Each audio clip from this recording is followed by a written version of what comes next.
All right, we have Ravi Iyer with us today. He is actually Dr. Ravi Iyer. And what we are going to be talking about is empowering people because he is a medical doctor. And the idea of empowering people is really what inspired him to pursue that line of his life's work. Dr. Iyer, first of all, welcome to the show.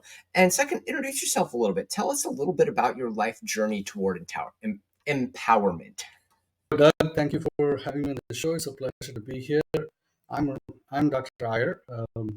I run a clinic called the Iyer Clinic in Northern Virginia. It's one of the most popular primary care clinics. We also do a lot of clinical research in the clinic, and uh, the clinic has. I've been a physician for now 40 years. I got my original license in 1983. And the focus of my entire life's work as a physician has always been empowering people. And whether it is a patient or whether it is my healthcare team, it's always the same story. In the case of a patient, patients don't come to me because they have a disease. What they have is a problem that's preventing them from living or experiencing life the way they would like to. And they are coming to me to see if I can help them regain that vision of their own life, whether in terms of possibilities, in terms of experience, whether they can get back to living life the way they want to. And my job as a physician is A, to find out the things that are preventing it. And if I can remove those blocks, that's great. Sometimes I can't, in which case I have to work on helping the patient live with it and navigate the time that is left to him uh, moving forward. But at all cases, whether I am successful in eliminating the obstruction or whether I am unsuccessful but enabling the patient to live with it, in all cases, my job as a physician is primarily to walk with the patient. From that moment onwards, the patient is not alone. He is no longer alone. I'm his constant guide, advocate, and coach, helping him navigate the challenges of life. Now, that's from the patient side. When we look at how do you do that, obviously you can't do that for on an average day. We see between 25 to 30 patients, and we work 22 days a month. So that's well over 250 working days. So that's translates into almost 6,500 patient encounters.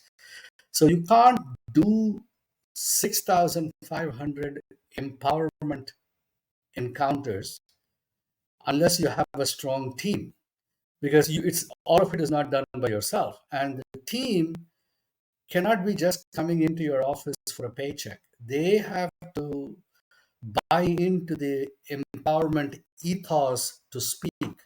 They have to uh, they have to themselves be empowered, and the only way to do that is you learn how to lead. And the way you lead is by putting yourself at risk at all times. So one of the first things we did in my practice was we started off first by spelling out for everyone a, a policy that we call the Three Musketeers policy. The movie, Three Musketeers, the D'Artagnan, Athos, Porthos, uh, they had a motto. It's called "All for one, one for all." I was going to So, say, because yeah, Alexander Dumas is probably one of my personal favorite novel author. Now, my personal favorite book is actually not Three Musketeers; it's The Count of Monte Cristo. oh, I But love that too. I Yes, love that. Edmond Dantes is far and away my favorite fictional character. Oh, Just not I even mean, close. those both of them are one of my two favorite classics. Anyway, so so the Three Musketeer policy is we got together right at the beginning of. I'll give you an example. My administrator is now with me now for 20 years. On the first day of her work, on the first week of her work, Hmm. um, she came in.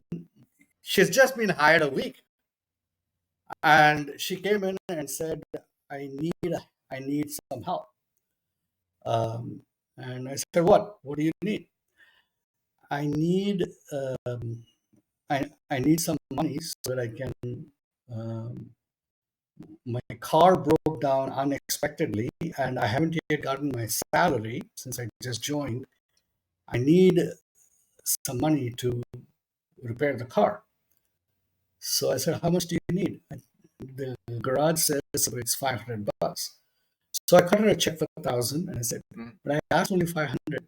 I said, "No, you take the 5,000. If you happen to spend only 500, you can give back the balance." And then she said, "You just giving that to me?" Um, I said, "Yeah." "I just joined." "Yeah." "What if I just disappear?" I said, "Are you going to disappear?" "No." "Then why the question?" And then she said, "But what if I do?" "Well, if you do, I think what would I would not have lost $1,000. You would have lost your value." Well, So well, it's funny because so my background is as a finance guy, and my thought was I was like, well, if you do disappear, that means it only cost me $1,000 to find out you're the wrong person for the team. Because alternatively, it could if somebody is only putting in a 50% effort, it could take you 8, 10 months to figure that out. That's yeah, way more expensive than $1,000. so that one conversation in the first week was transformative for her. Hmm. And from that moment onwards, she owned the practice. She owned every bit of it. And the growth of my practice has been punctuated by stories like this. Hmm. And at every point, I kept putting my staff before anybody else. For example, when you're in healthcare, sometimes you get some. See, in healthcare, people come upset. They are Hmm. stressed. Yeah. They're having a breakdown in their life or in their body. And they're already at edge when they're coming in through the door. So getting upset and venting at the front desk staff is quite normal. It happens all the time. It happens Hmm. much more often than Yeah. any other service industry. But every now and then, we will get a person who, even though he may have a valid reason for being upset, is not able to get past that upsetness and become balanced as a human being and continues to escalate into being rude. And in every one of those cases, I just step up and say, "Okay, here's your chart. Here's a copy of your records. I don't need to see you in this office anymore." "But your staff yelled at me." I said, "I don't care if they yelled at you. You're not going to yell them back. You're going to sit and you're going to listen. And I'll take care of you, and so will they. All right. But this is not the way you're going to go." So at every point, the policy of the clinic has always been to have the back of the staff.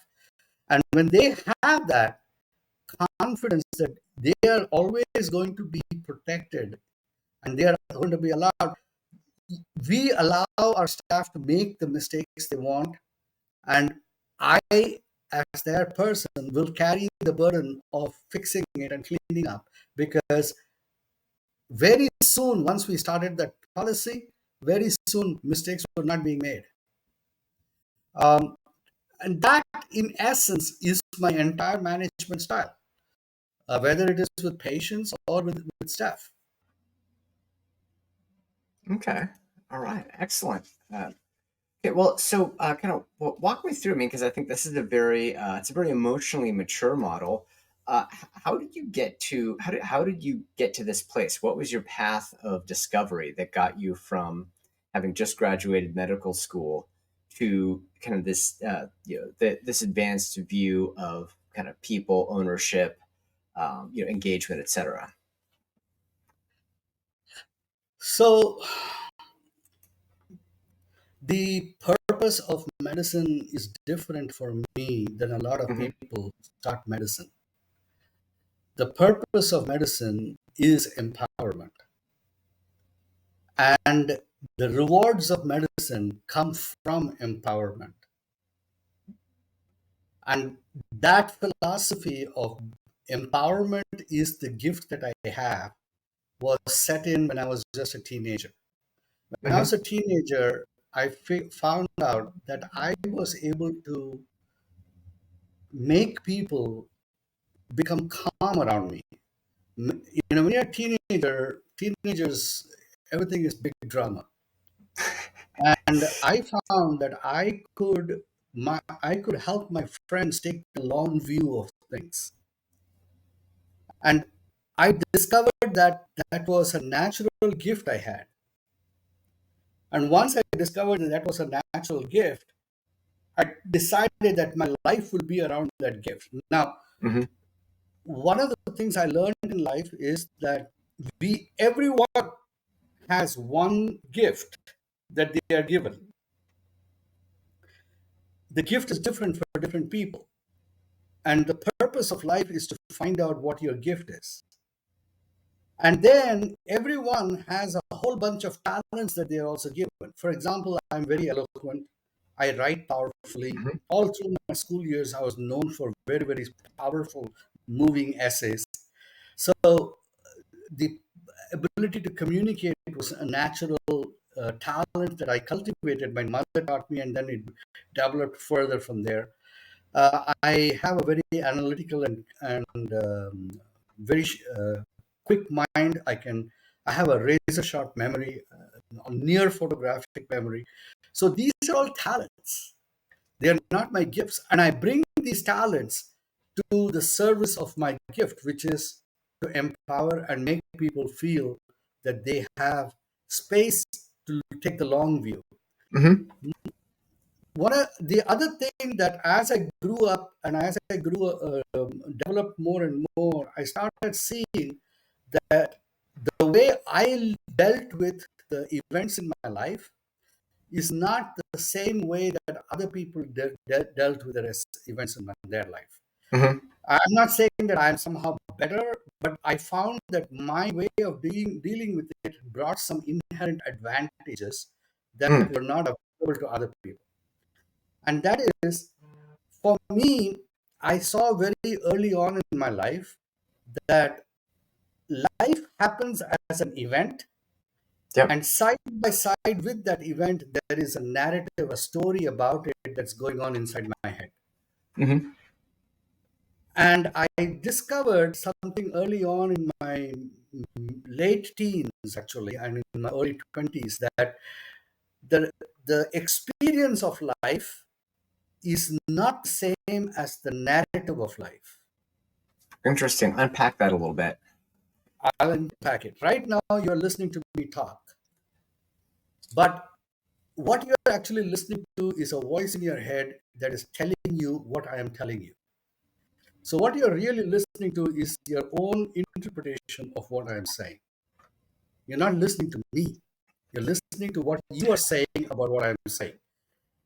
This little chatter that goes on in the head is the narrative, it's a constant narrative.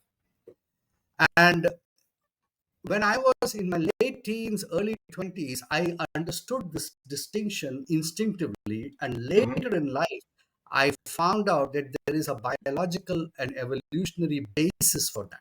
Hmm. The evolutionary basis for us having a narrative, a constant chatter that constantly analyzes, judges, compares, catalogs, files away in memory, recalls in memory, all of that is a survival mechanism that all of us are born. It's hardwired in us, it can't stop. That survival mechanism is coming out of the simple fact that life is unpredictable, Hmm. basically. Yep. So all animals, humans included, spend their life trying to anticipate what is going to happen in the next 5 minutes. Because a, a tiger that cannot figure out where the deer is going to appear is going to go hungry. A deer that cannot figure out where the tiger is going to appear is going to get eaten. Well, and this isn't the point of your conversation, but kind of a derivative line of thought that I have is that, and because I feel like that that observation is very accurate, and I think it creates an evolutionary component to risk aversion. Because it's like the people who were heard a Absolutely. rustling in So, who've heard a yes, rustling in the ears you and took said it, that's a you took it tiger. and just jumped to the next logical step. But Yeah. let me tell you a couple of things. For example, yours and my caveman ancestors. Hmm. The first caveman who happened to stumble and come into confrontation with T Rex, Yep. assuming that he escaped. All right, let's assume that he escaped. Yeah. Presumably From there was at that least moment one. onwards, from that moment onwards, is he ever going to plan his escape until he sees T Rex, or is he going to forever be imprinted with the scenario when the ground shakes and the trees rustle, run? So that's the narrative. That's the narrative. Like that, we form narratives that are this is the basis for bias and stereotype. This is the basis for people flocking to each other, that liking, gathering. This is the reason why tribes get formed. The reason is common narratives are safe, they are familiar. You don't have to recreate your strategy of survival if you already know a narrative that you can pull out of that box in your brain and do a pattern matching with this scenario, and boom, yeah, I have the solution. This we do all the time. It's unconscious, but there's a cost to it. The cost is our narratives are the prison walls of our life. We stop experiencing life. I'll give you an example, and this is a little funny and little this one. I frequently get couples who are having trouble being being successful in their intimacy, and something happened that they're no longer as intense as they once were. And they come and say, we want to have a baby, but really, she's tired, I'm tired, and we try to make a half-hearted effort, and then we throw our hands up and say, that's it. So, I tell them this. The reason for this is when in the first 3 years of your marriage, everything that you saw about the other person was new, was wonderful, was magical. It was a surprise. But now, in year 7, year 8, you know exactly when your husband's eyebrow goes up, what he's thinking. And he knows when you turn your head in this way, what you're thinking. And this preformed notions that you each have about each other is the ghost between you in the bedroom. And guess what? You each are making love to the ghost, and you can't make a ghost pregnant. Then, of course, I go through exercises that teach them how to break the narrative. But Hmm. what I'm saying is that this narrative is different than experience. The reason why children are so full of joy and happiness Uh-huh. is because they have not yet built their library of narratives. They Yep. have not yet built, so they are always they, a little stick on the ground is magical to them because it has so many possibilities. It can be a sword, it can be this, it can be that. And then after they have exhausted some of the possibilities, they settle on one possibility. And from then on, every stick has only that one narrative. It's Yep. no longer wonderful.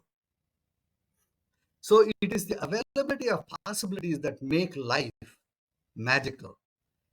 But so somewhere between these two things, between experience and narrative, is balance of leadership. Mm-hmm. And when you want to create strong teams, you want to move the team more and more towards experience and less from the narrative. Okay. And one I'm with you. when you can bring them onto the experience, then at that time, in each experience, a particular narrative will pop up automatically. That is part of the brain making that narrative. But you can then choose which narrative you want to have operating for this scenario. And there is an enormous lightness of being that happens.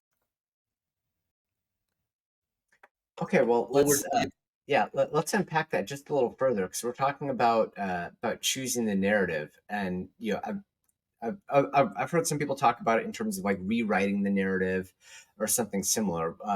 Walk us through how you go through that process of consciously choosing the narrative that you're going to, that you're going to follow.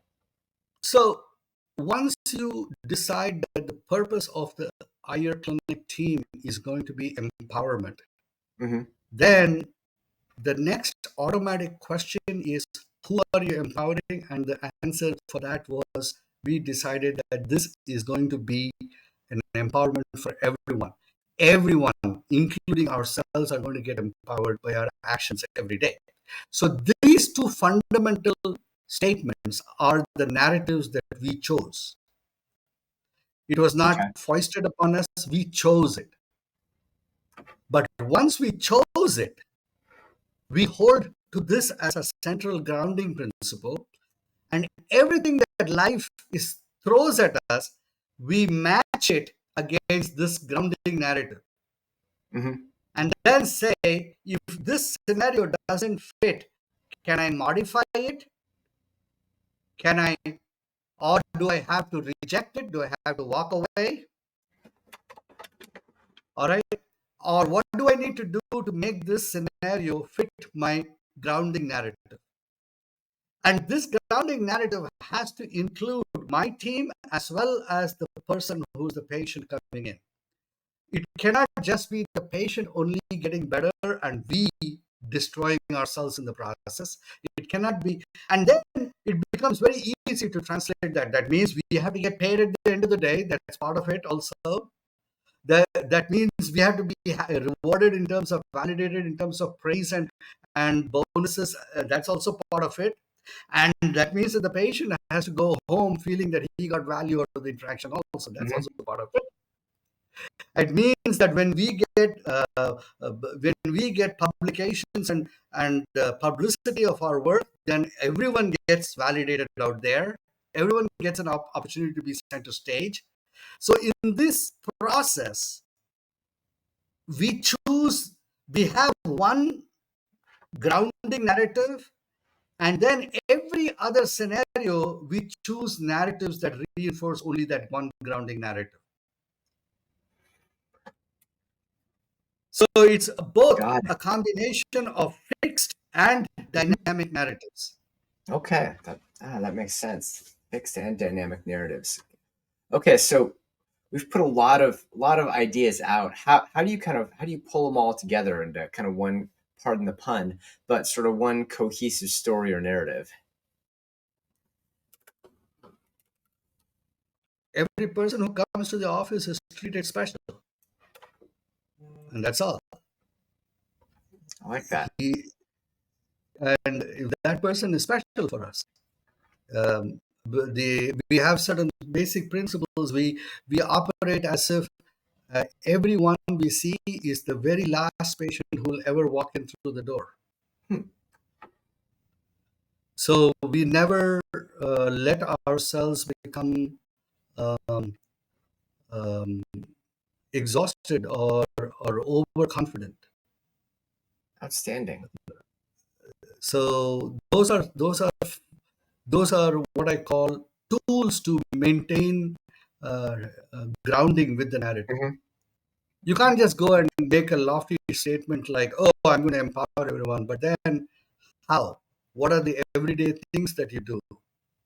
Uh, Well, you the know, the the example that I love, it's ancient now, but an old Dilbert comic was there was one day when the boss comes through and tells everybody that employee empowerment is a new initiative. So he has buttons for everybody that says I'm empowered. And Dilbert says, I don't want to wear the button. And the boss says, no, you have to.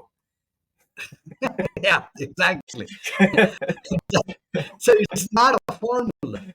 It's a state of being. It's a state of being. We're going to It's force you actually a to, state. to force you to wear a button that says you're empowered, which Yeah, that's the opposite of being empowered.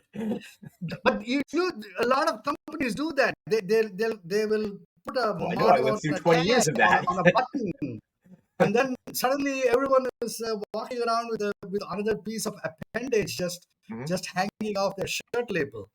You know, and somehow we are the A team, and the A team is as bad as the Z team, but it doesn't matter. you know, we go around calling ourselves the A team. Um, and I see that in companies all the time. As if somehow by saying something is going to happen. No, it is being that way. Yeah.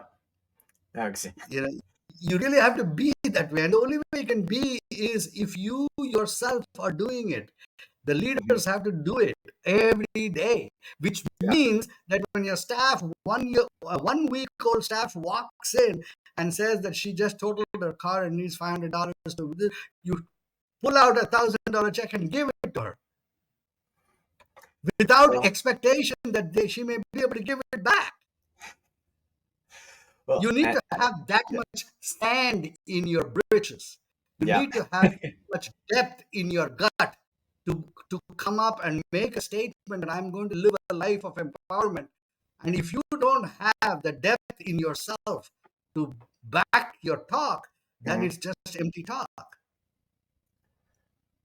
Well, I was just thinking, I don't know that I can, I don't know that I can materially add to that. So maybe that's a good stopping point because I think that's really the clear idea, which is that, in order to really empower people, you have to back up your talk. You have to be, Exactly. you have to live your talk. Yes. Ravi, I really, really appreciate the conversation. It's been a lot of fun. Share with us your last couple of ideas, and then let everybody know where they can learn a little more about Ravi IRMD. Oh, people who want to follow my work, and I'm you can go to my website. It's www dot Dr. Iyer, DRIYER dot Hmm. com. I don't know if I can put it on the chat or something outside of this, but Yeah, uh, we'll put it in the show notes. yeah, yeah. I'll just type that in. Um, uh,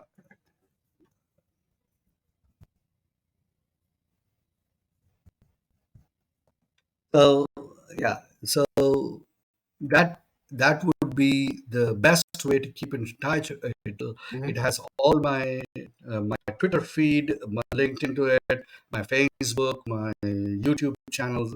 Uh-huh. Every talk I give, whether it's on podcast or on the stage, is also up on my YouTube.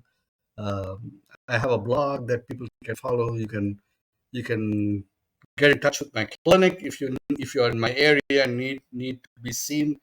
Um, Hmm. if you want me to come at your event and speak, there is a booking page you can go to. So all of those things are available for anyone who's interested. Perfect. You can read my book, which is there behind me. It talks about how we did the same thing, empowering during the COVID pandemic. Hmm. Excellent. Excellent. Well, Ravi, really, really appreciate your time today. Thanks so much. Thank you.